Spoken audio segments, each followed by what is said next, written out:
학교에 갔다 왔습니다. 요새 살다 보니까 좀 여러 가지 사람들을 만나게 되는데 갑자기 요새 그 사람이 떠오르더라고요. 제가 살면서 봤던 이 사람은 뭐지? 꼰대이고 싶은 철없는 어른이라고 해야 되나? 뭔가 꼰대라고 하는, 물론 꼰대는 안 좋은 거지만 자기의 주관이 뚜렷하고 뭔가 자기 일에 엄청난 뭔가 자부심이 있고 이런 거를 가장한 약간 갑질인가 이게? 뭐 갑질이라기도 이상하고 좀 자기 감정풀이 하는 건가 아니면 자기 우월감을 드러내는 건가 싶었던 적이 있어서 한번 이거에 대해서 얘기를 해보고 싶어서 카메라에 대고 얘기를 하고 있습니다. 때는 바야흐로 2019년으로 거슬러 올라갑니다. 전 재수를 했거든요. 원래는 19 학번이 됐어야 되는데 어쨌거나 재수를 해서 19 학번이 안 되고 20 학번으로 재수를 해서 입학을 했는데 일단 수능이 끝나고 원래부터 음악에 꿈이 있었으니까 이제 음악을 배워보자 하고 그 친구가 먼저 다니고 있던 실용음악 학원에 등록을 했어요. 근데 거기서 원래 가르쳐 주시던 선생님이 뭔가 개인 사정으로 좀 잠깐 쉬시고 다른 분이 오셨는데 저랑 나이 차이가 뭐 그렇게 많이 나 보이지 않는? 실제로 저랑 나이 차이가 많이 안 나는 분이었어요. 저랑 10살도 차이 안 나는 분이셨어요. 근데 수업을 하다가 지금 와서 돌이켜보면 제가 그분한테 음악적으로 배운 건 없다고 느끼거든요, 저는. 근데 어쨌거나 스승이었던 건 맞으니까 그 시간만큼은 그냥 그 이후에 저는 좀 더 전문적으로 오디션 학원을 알아보러 다녔고 실제로 학원을 옮겼죠. 그리고 비슷한 시기에 그분도 그만뒀어요. 그 학원을. 그 학원을 그만두고 저도 제 할 걸 하면서 가끔 가다 한두 번 정도 학원을 그만둔 상태였는데도 실제로 만나 뵙고 뭐 이야기도 했던 적이 있어요. 근데 그렇게 그냥 무난무난한 관계를 계속 유지하고 있었죠. 저는 제 할 거 열심히 하면서. 그리고 그 와중에 그때 당시 제가 좀 여러 가지 일들이 생기면서 좀 여러 가지로 많이 찌들고 지쳐 있는 상태였고 그러던 와중에 뭐 군대를 가게 됐어요. 남자니까 뭐 당연히 가야겠죠 군대를. 군대 갔다 왔어요. 여기까지 뭐 오케이였는데 이분이 자기가 학원을 차렸다는 거예요. 축하드린다 이랬는데 제가 군대 때 한번 뭐 실제로 놀러 갔던 적도 있어요. 막 선물도 드리고 군대니까 로카티랑 달팽이 크림 국물 아니겠습니까? 이걸 드렸었는데 이렇게 잘 지냈는데 어느 날 이분이 저한테 연락이 오셨어요. 무슨 자기가 대관을 해서 공연을 한다. 그 학원에서 뭐 하는 약간 정기적인 행사 같은 거였나 봐요. 거기서 장학생 명목으로 뭔가 좀 같이 공연을 할 수 있는 기회를 주겠다라고 하시는 거예요. 사실 공연 자체에 대해서 지금은 좀 더 프로듀싱 쪽으로 공부하고 싶어서 그런 것도 있긴 하지만 어쨌거나 가수의 꿈이 아예 없던 것도 아니었고 플레이어로서의 욕심도 있던 사람으로서 그냥 가서 얘기라도 한번 나눠볼까? 그리고 솔직히 그걸 하고 싶다기보다는 그냥 오랜만에 반가운 사람 얼굴이나 한번 볼까라고 갔는데 여기서부터 약간 쎄한 거 조금 그러니까 이분이 그거에 대해서 자신감 있게 얘기하는 거 좋은데 뭔가 약간 자신의 위치에 대해서 좋게 말하면 자부심을 느끼는 것 같았고 나쁘게 말하면 좀 유난이다라는 생각이 들더라고요. 이건 뭐 서로의 생각 차이가 있을 수 있으니까 그런 게 있었죠. 그런 게 있었는데 뭐 막 설명을 해주더라고요. 자기가 뭐 이런 공연을 이런 식으로 진행되고 멋있네요. 네 이런 식으로만 얘기를 했는데 솔직히 그때 제가 좀 개인적으로 좀 바빴어요. 여러 가지 일이 있었어요. 그래서 안 하려고 했는데 내가 뭐 내 돈으로 어차피 공연을 할 생각이었으니까 한번 경험 삼아서 해보는 것도 괜찮겠다 싶어서 거의 진짜 한 번에 두 가지를 하는 느낌으로 했었어요. 연습도 진짜 막 실제로 하고. 근데 그분이 솔직히 전 노래 그렇게 잘하지 전 지금도 사람들한테 얘기하지만 전 노래 그렇게 잘하지 못하거든요. 제 노래실 자체 그렇게 막 자부심이 있는 사람은 아니에요.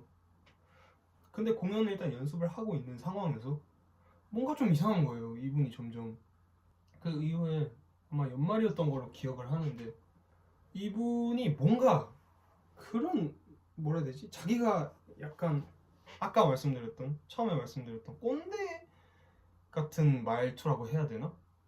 다 같이 모였던 자리가 있었는데 이분이 좀 약간 이상한 거예요 거기서. 그러니까 뭔가 약간 잡는 분위기였어요. 근데 나는 그런 게 너무 싫거든요. 누굴 잡기도 싫고 누구 앞에서 쫄아 있는 것도 싫어요 솔직히 말하면. 나한테 예의를 안 지킨다는 거야. 근데 이게 뭐지? 이 갑자기 무슨 이런 상황이 된 거지? 나는 가벼운 마음으로 이 사람이랑 친하다라고 생각하는 건 있었지만 그냥 말하는 걸 들어보면 느낌이 이런 거 있잖아요. 내가 진짜 이런 말 하기 싫었는데 나 때는 이런 게 있었고 연습을 뭐 이렇게 해야 되고 공연을 위해서 뭐 태도가 어쩌고 저쩌고. 근데 뭐 솔직히 태도에 대한 언급이라는 건 어느 정도는 뭐 납득할 수 있는 부분이긴 했어요. 말하는 걸 점점 들을수록 이게 꼰대라는 게 진짜 꼰대가 아니라 그냥 뭔가 꼰대라는 명분을 좀 허울 좋게 포장해서 그냥 자기가 이 학원의 대표라는 거를 남들한테 자기 직업의식이 투철한 것 같은 듯한 모습을 보이려고 하는, 그렇게 해서 그냥 뭔가 자기는 난 이렇게 스트레스 받고 이 회사를 굴리고 있고 뭐 이런 거에 대해서 그것도 오케이 내가 함부로 얘기할 부분은 아닐 수도 있겠다. 그래 내가 뭐 가치 판단을 할 부분은 아니지 않나 이건? 자신의 일에 대해서 자부심 있는 거는 뭐 나쁜 일이 아니잖아요. 그러려니 하고 있었어요. 거기까지도 솔직히 그때도 좀 약간 쎄하긴 했는데 좀 약간 그분이 이상한 저한테 뭔가를 시키더라고요. 저보고 빌리진이라는 노래를 추구라고 하더라고요. 빌리진은 음악을 하면서 가장 영향을 많이 받았던 아티스트 셋을 꼽아보라면 누가 뭐래도 마이클 잭슨, 뭐 김성재 이런 등등 좀 있었단 말이에요. 그런 분들이. 근데 갑자기 빌리진? 저한테 빌리진은 거의 함부로 듣지도 못하는 노래예요. 저한테는. 진짜 기분이 너무나도 견딜 수 없이 힘든 날에만 듣는 노래예요. 그렇게 함부로 들을 수도 없을 정도로 신격시하는 노래예요. 어떻게 보면 저의 인생을 바꿔줬던 노래니까. 근데 그거를 부르라는 거예요. 춤을 추면서. 그리고 그 노래를 공연을 하는데 싫었죠, 솔직히. 좋을 리가 없죠. 당연히 좋을 리가 없죠, 그게. 내 우상에 대해서 그런 식으로 약간 내가 함부로 따라하는 것도 나한테는 좀 어려운 일이었고, 솔직히 빌리진이라는 노래 자체가 누가 어떻게 부르든 따라하기 내지 무슨 패러디로밖에 보일 수가 없어요. 이걸로 뭔가 나의 뭔가를 보여주는 게 아니라 그냥 내가 이걸 따라하는 걸로밖에 안 보일, 우스꽝스럽게 따라하는 걸로밖에 안 돼요. 뭘 어떻게 하든 그 노래 자체가 너무 그냥 너무 아이코닉하기 때문에. 근데 여기서 좀 약간 이게 뭐지 싶은 게 있어요. 좀 얘기를 하다가 언쟁이 오가는 상황에서 그 주변이 좀 시끄럽거든요. 그래서 둘이서 얘기를 하자라고 했는데 그거 있잖아요. 아니 여기서 얘기해. 싫은데? 내가 왜 나가서 얘기해? 대놓고 얘기를 했거든요. 불편하니까 좀 나가서 얘기하면 안 되냐고. 아니 여기서 얘기해. 여기서 얘기해. 속으로 그 생각을 했어요. 뭐지? 기싸움 하는 건가? 아니 나랑 기싸움을 해야 할 이유가 뭐가 있지? 이게 그 자기가 얘기하는 이 회사 대표로서의 위엄을 보여주고 싶은 건가? 아니면 꼰대인가? 근데 꼰대는 무슨 명분이라도 있지. 내가 좀 불편해서 나가서 얘기하자라고 했는데 싫다라고 하는 게 이게 꼰대인가? 솔직히 말하면 애들도 안 하는 짓 아닌가라는 생각이 들었어요. 정말 뭐 하는 짓이지 싶더라고요. 이 사람 자체가 나쁜 사람은 아니었거든요, 제 기억 속에. 오히려 좋은 편에 속했죠. 조금 이해가 안 되는 행동들이 있긴 했었어요. 솔직히 말하면 너무 개인적인 얘기라서 하기가 좀 그렇고. 뭐지 했는데 여기서 더 킥이 뭐였냐면 옆에 어떤 자기도 존경하는 아티스트의 노래를 부른다. 근데 그러면서 나한테 예로 들었던 게 뭐 누구였나? 혁오 밴드였나? 아니 혁오 밴드를 무시하는 게 아니라 마이클 잭슨은 진짜 그 시대의 아이콘이잖아요. 그런 사람을 함부로 따라하고 싶진 않았던 거죠, 저도. 그리고 내 인생을 어찌 보면 바꿔준 노래인데 내가 그걸 하고 싶지 않고 듣지도 제대로 못 듣는 노래를 약간 안 하면 하지 말아라는 뉘앙스로 얘기를 하더라고요. 제가 원래 준비했던 노래가 슈가코트라는 노래였는데 춤을 추면서 노래를 부를 예정이었어요. 근데 솔직히 안무랑 노래하면서 하는 건 연습을 하면 할 수 있다고 생각을 했거든요. 그래서 어느 정도 연습도 다 해놓은 상태인데 갑자기 노래를 바꾸라는 거예요. 그것도 빌리진으로. 이거에 대해서 이게 말이 되나 싶더라고요. 정말 이걸 왜 해야 되지? 내가 이걸 왜 이런 내가 뭔가 좀 잘못된 듯한 뉘앙스로 얘기를 하면서 기껏 그리고 얘라고 하면서 그 선생님을 옆에서 좀 편을 들었던 친구가 기껏 얘기한다는 게 혁오라고? 저도 혁밴드 굉장히 좋아하고 나중에 음악으로서 작업도 해보고 싶어요. 근데 마이클 잭슨을 들이밀면서 얘기를 하는 게 혁오라고? 너무나도 모욕적이었어요. 근데 거기서 그 와중에 그분이 깜짝이야. 근데 여기서 이분이 단체곡이 있으면 좋겠다고 했어요. 그래서 단체곡? 그래. 그리고 저도 단체곡을 하라 해서 저도 연습에도 참여를 했어요. 그리고 밤에 만나서 연습을 했었는데 그분들이랑 제 딴에는 분위기를 풀어본다고. 어쨌거나 저 춤추는 거 좋아했으니까 뭐 춤추는 걸 보여줬어요. 연습이 끝날 때쯤에. 그리고 그 선생님에 대해서 좀 약간 농담 아닌 농담도 하면서, 예를 들면 뭐 성대모사 이런 거죠.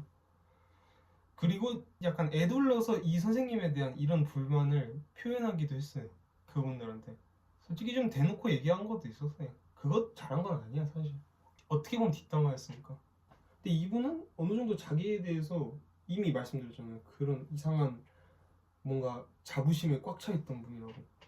그래서 그냥 빌리지는 진짜 아니다. 차라리 다른 노래를 하겠다. 너가 노래 그럼 다른 거를 갖고 와봐라. 거기서 골라주겠다. 그래서 오케이 하고, 그래서 그걸 정하기로 한 날 그 학원으로 갔죠.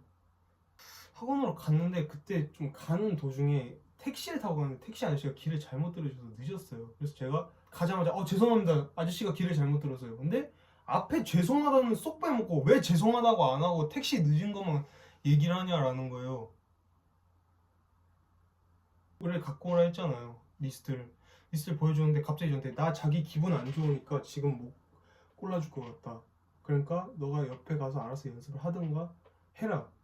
이러고 그냥 뭐 아무렇지도 않게 자기 할 거 하더라고요. 그래 뭐 내가 늦은 게 잘못한 게 맞고 나도 뭐 잘한 거 없으니까. 여기서 내가 나 죄송하다고 하지 않았냐 이러면 그냥 싸우려고 하는 거밖에 더 됩니까? 그래서 그냥 그렇구나 하고 그냥 또 위험에 넘어갔어요. 근데 여기서부터 이분이 심하게 좀 저한테 말실수를 한 부분이 뭐였냐면, 그러니까 자기는 뭔가 좀 일침 날리는 멋있는 어른 포지션처럼 얘기를 하고 싶었나 봐요. 근데 사실 그거는 저한테 있어서 그냥 제 인스타그램에도 마팔이 돼 있는 상태였는데 친한 친구에 들어가 있었어요. 근데 저는 친한 친구를 어느 정도 실제로 내가 가깝거나 나에 대해서 뭐 좀 오래 알고 지낸 사람이면 넣어놓는 편이었었어요. 그때 당시만 해도. 그래서 거기서 제가 좀 약간 상한 일이 있었어서 뭘 찍어서 올렸는데 저한테 약간 몰라요. 충격요법이라 생각했나봐 자기들은. 야 너 뭐 개인적으로 뭔 일 있는 것 같은데 여기서 그거 알아줄 사람이 없어. 여기서 나 그런 거 하나도 안 통한다. 그러니까 뭐가 안 통하고 뭐가 알아주는 거지? 굉장히 무례한 거 아닌가요? 아니 내 개인적인 얘기를 왜 당신 입에 담아? 뭐 일침 날리고 싶었던 거야 나한테? 그 정도까지는 아니지 않아 우리가? 뭐 그것도 그날도 겨우 넘어갔어요. 나 진짜 이건 선 넘었다. 어떻게 이거를 입에 담을 수가 있지? 물론 이것 때문에 날 눈치 보고 막 어떻게 쩔쩔매달라는 아니고 알아달라도 아니에요. 애초에 그런 의도로 쓰는 게 아니었으면, 그런 의도였으면 막 공개된 장소에서 막 얘기하고 다녔겠죠. 근데 그걸 봤다는 이유로 이런 식으로 모욕적으로 나오는 건 아니지 않나 싶었어요. 꾹 참고 집에 갔는데 전화가 왔어요 저한테. 그날은 제가 개인적인 일정 때문에 그 학원에 못 가고 있었죠. 전화가 왔는데 그러니까 혼자 부르는 노래만 있었던 게 아니고 같이 부르는 노래도 있는데 같이 연습을 했던 친구분들이 있었어요. 어떤 남자분이랑 어떤 여자분 한 분, 그리고 저 이렇게 셋이 뭔가를 부르기로 했었는데 전화가 온 거예요. 그 선생님한테 받아줘. 잠깐 전화 가능하냐고. 가능하다. 그래서 뭔가 그때 알았어요.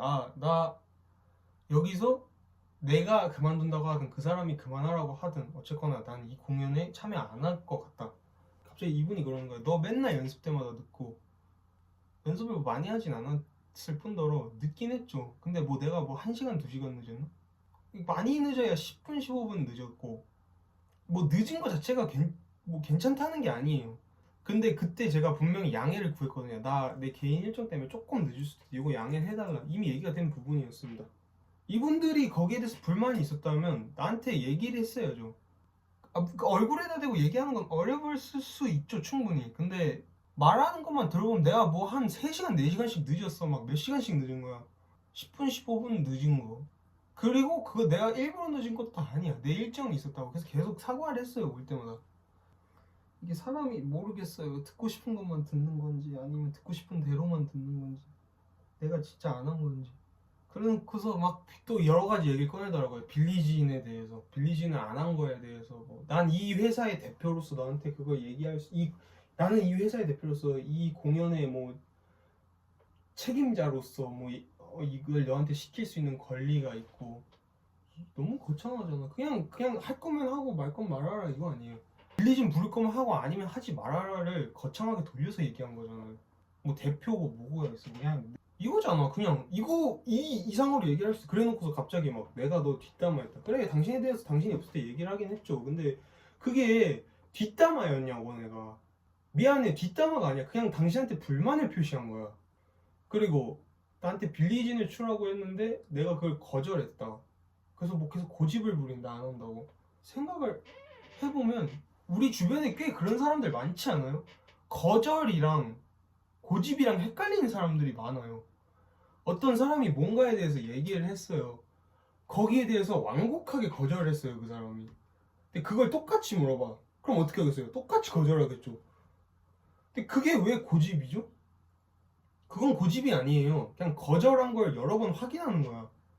그리고 그걸 똑같이 거절했다고 해서 그걸 고집이라고 보면 안 돼요. 고집이 아니야, 그거는. 그냥 거절이야. 완곡한 거야. 뭐 그렇게 얘기가 되고 갑자기 저한테 너 맨날 뭐 또 연습 때 늦었다면서. 그렇게까지 늦은 뭐 그런 건 아니고요. 뭐 해명하려고 내가 뭐 거짓말했다는 거야? 아, 내가 뭐 거짓말했대 당신이? 거짓말을 할 때 있어. 그냥 사실관계잖아. 내가 늦은 거는 미안하다고 충분히 사과를 한 것 같아, 나는. 왜냐면 그분이 또 그런 얘기를 할 입장도 아닌 게, 예전에 그분이랑 그분 뭐 과거에 있었던 일인데, 그분이 저랑 뭐 만나기로 한 날이 있었거든요. 근데 갑자기 약속 시간에 그 장소에 나갔는데 안 나온 거예요. 잠수 탄 거야. 그렇게 한 몇 분을 기다렸는데 시간 한참 지나서 저한테 나 오늘 무슨 일이 있어서 못 간다, 미안하다, 이렇게 문자 하나 띄고 왔어요. 바보같이 나는 오랜만에 그래도 그 장소 가봐서 좋았어요, 이렇게 얘기를 했었죠. 참, 나도 순진해보면. 근데 그렇게 당신이 했던 행동을 갖고 나한테 그걸로 얘기할 자격이 있어? 나름 잘 참여했다고 생각을 해. 물론 잡담이 좀 많은 편이긴 해요, 제가. 근데 그렇다고 연습할 걸 안 했냐고, 내가. 이러고 있으니까 이제 그 사람도 알았나 봐. 이번 공연에는 너가 참여하지 못할 것 같아. 이러고 내가 진짜 어차피 하기 싫다 했잖아요. 이러고 그냥 끊었어요. 안 하겠다고 하고. 그리고 나서 이 사람이 진짜, 그분이랑 저랑 인스타 뭐 카톡 이런 거 다 있었다 했잖아요. 차단하셨더라고요. 어이없어서 나도 차단했지. 그렇게 어른이시고 뭐 자기 직업정신 투철하신 분이 자기 감정에 휩쓸려서 일단 바로 차단받으셨구나. 그리고 냉정하게 말해서 난 그 사람한테 노래를 배워서 늘었다라는 느낌이 안 들어요. 딴 사람 뭐 늘은 사람도 있겠죠. 근데 나는 안 맞았던 것 같아, 최소. 그리고 여러분 살면서 뭔가 자신이 갑의 입장에 있는 것 같을 때 내가 그 사람한테 일진 날린다 치고 막 함부로 말하는 거, 특히 개인적인 힘듦에 대해서 이렇게 계속 얘기하는 거, 이거 진짜 나쁜 행동이에요. 그렇게 생각을 하게 됐습니다. 갑자기 그게 떠올라서 한번 이 얘기를 풀어봤고요. 이 사람이 운영하고 있는 학원이나 이런 거에 대해서 무시하는 게 아니라 남을 깎아내리거나 아니면 남에 대해서 그런 식으로 얘기하면 안 되죠. 그래, 뭐 나도 그 사람 없는 곳에서 그 사람 얘기했으니까 뒷담화라면 뭐 뒷담화할 수도 있지만 최소한 저는 사적인 건 안 건드렸거든. 애초에 뭔가 그 사람에 대해 사적으로 아는 게 없었어요. 근데 그 사람은 인스타에 그거 아니면 어느 정도는 내가 사적인 얘기도 했었으니까 뭐 그때는 아예 음악을 그만둘라는 것도 고민을 하고 있던 시기였어가지고. 그래서 그냥 오늘은 그거에 대한 얘기를 풀어본 겁니다. 이게 말하면서 정리를 하다 생각을 해보니까 리지는 아니지, 혁오는 아니지, 혁오는 아니지 마이클 잭슨이랑 아무리 그래도. 물론 혁오가 그 사람 인생에 엄청난 큰 영향을 미쳤을 수는 있어도 그 정도라는 게 있잖아요. 나한테는 훨씬 그거 이상의 의미였으니까. 그 사람한테 그게 무슨 의미든. 그 사람의 혁오를 향한 마음을 평가하는 게 아닙니다. 내가 마이클 잭슨을 향한 마음에 대해서 얘기를 하는 거예요. 그래서 오늘은 거기에 대한 얘기를 해왔습니다. 말을 해보니까 진짜 두서없게 하긴 하네요. 말 주변이 진짜 없어서 죄송합니다. 아무튼 끝. 안녕.